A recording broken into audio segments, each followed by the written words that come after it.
Meta के मालिक ने तो भारत से माफी मांग ली, लेकिन वो कट्टरपंथी ताकतें जिन्होंने तिरंगा देखने के बाद भी भारतीय जहाज पर हमला किया, वो कब माफी मांगेंगे?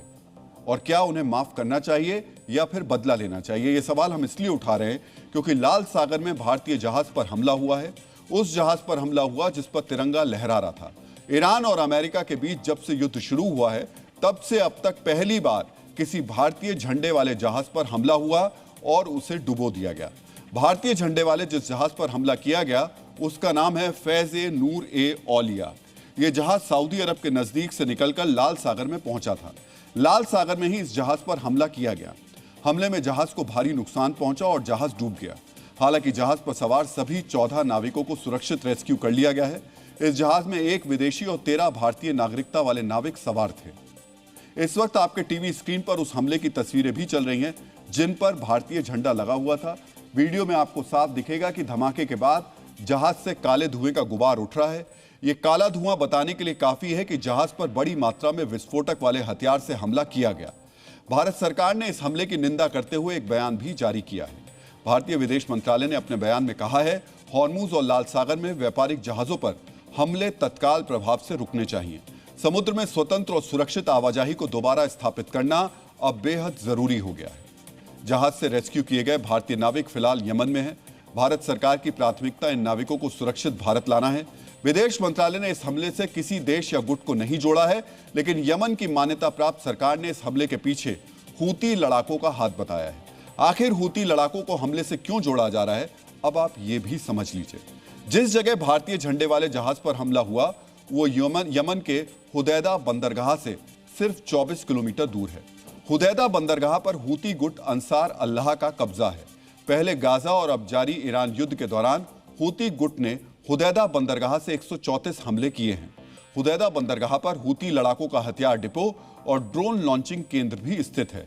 20 जुलाई को हूती गुट ने लाल सागर की नौसैनिक घेराबंदी का ऐलान भी किया था। हूती गुट ने धमकी दी थी कि सऊदी अरब से आवाजाही करने वाले जहाजों को निशाना बनाया जाएगा। इन सब तथ्यों के तार जोड़े जाएं तो भारतीय जहाज पर हूती लड़ाकों के हमले से जुड़ा शक लगातार बढ़ रहा है। शक की एक और बड़ी वजह है, ये वजह है हूती लड़ाकों की खामोशी। आमतौर पर हूती गुट अंसार अल्लाह के प्रवक्ता लाल सागर में हो रही गतिविधियों पर बयान जारी करते हैं, लेकिन यहां तो एक जहाज पूरी तरह डूब गया। इतनी बड़ी घटना पर अंसार अल्लाह की प्रोपेगेंडा मशीनरी चुप बैठी हुई है। यमन की मान्यता प्राप्त सरकार के साथ साथ अंतर्राष्ट्रीय समुद्री सुरक्षा की निगरानी करने वाली एजेंसीज का भी यही मानना है कि भारत के जहाज पर हूती के गुट ने ही हमला किया है। ऐसी एक एजेंसी है विंडवर्ड। विंडवर्ड के आकलन में कहा गया है कि भारतीय झंडे वाले जहाज पर हूती गुट ने ड्रोन बोट से हमला किया। विंडवर्ड का मानना है कि हमले में तूफान नाम की ड्रोन बोट का इस्तेमाल किया गया। अब हम आपको हूती गुट के इस बारूदी हथियार के बारे में बताने जा रहे हैं ताकि आप समझ सके कि हमला कितना घातक था। वर्ष 2022 और 23 में हूती गुट अंसार अल्लाह को ईरान से हमला करने वाली बोट मिली थी। ये ऐसी नाव है जिनके अंदर विस्फोटक भरे होते हैं और इन्हें रिमोट से संचालित किया जाता है, यानी इन नाव को चलाने के लिए किसी इंसान की जरूरत नहीं पड़ती।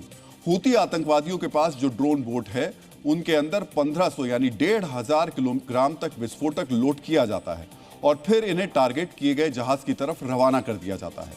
वर्ष 2024 में हूती लड़ाकों ने ऐसी ही ड्रोन बोट से ब्रिटिश और फ्रेंच व्यापारिक जहाजों पर हमले भी किए थे। जहाज पर हमला कहां हुआ, कैसे किया गया, यह आपने देखा।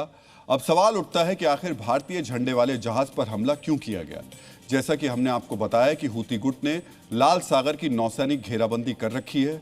हूती गुट का मकसद सऊदी अरब से तेल की सप्लाई रोकना है ताकि अमेरिका के मित्र देश सऊदी अरब पर दबाव बढ़े और अमेरिका युद्ध विराम की शर्तों में नरमी लाए।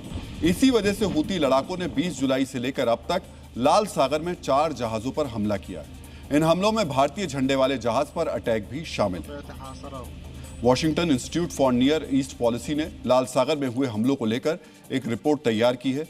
यह रिपोर्ट कहती है कि हूती गुट ने सऊदी अरब से आने वाले जहाजों को रोकने के लिए अपने बड़े सैन्य संसाधन तैनात कर रखे हैं। सऊदी अरब से आने वाले जो जहाज यमन के हूती प्रभाव वाले इलाकों के नजदीक से गुजरते हैं उन पर हमलों की संभावना बढ़ जाती है। इतना ही नहीं, अगर किसी जहाज का आइडेंटिफिकेशन सिस्टम यानी उसकी पहचान बताने वाले यंत्र बंद कर दिए जाते हैं तब हूती लड़ाके जहाज के झंडे की अहमियत को दरकिनार कर देते हैं। हूती लड़ाके ऐसे जहाजों को संदिग्ध मानते हैं और उन पर हमला कर देते हैं। भारतीय झंडे वाले जिस जहाज पर हमला किया गया था उसके नाविकों ने भी हमले से बचने के लिए अपना आइडेंटिटी सिस्टम बंद करके रखा हुआ था। भारतीय झंडे वाले जहाज पर हूती आतंकवादियों ने जानबूझकर हमला किया या फिर यह किसी गलतफहमी का नतीजा था, इस सवाल का जवाब भारत सरकार की पूरी जांच के बाद ही सामने आएगा। मित्रों, भारतीय झंडे वाले जहाज पर हमले की खबर आपने दूसरे टीवी न्यूज चैनल्स और इंटरनेट पर भी देखी होगी, लेकिन क्या आपको पता है कि जहाज के ऊपर देश का झंडा लगाने का सिलसिला कब से शुरू हुआ?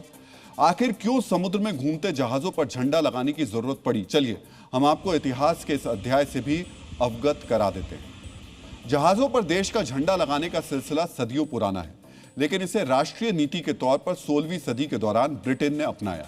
ब्रिटेन ने जहाजों पर देश का झंडा लगाना अनिवार्य कर दिया था।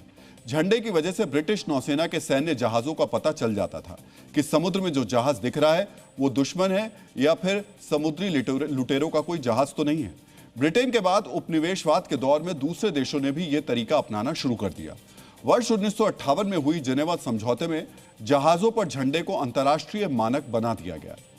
जहाजों पर झंडे उनकी पहचान और सुरक्षा की वजह से लगाए जाते हैं, लेकिन इतिहास में इन झंडों का अलग तरह से इस्तेमाल भी हुआ। 18वीं सदी में फ्रांस के शासक नेपोलियन बोनापार्ट की नौसेना से बचने के लिए ब्रिटेन के व्यापारिक जहाज दूसरे देशों के झंडों का इस्तेमाल करते थे। दूसरे विश्व युद्ध के शुरुआती दौर में अमेरिका ने भी कुछ ऐसा ही किया था। अमेरिका के व्यापारिक जहाज पनामा के झंडे तले चलते थे।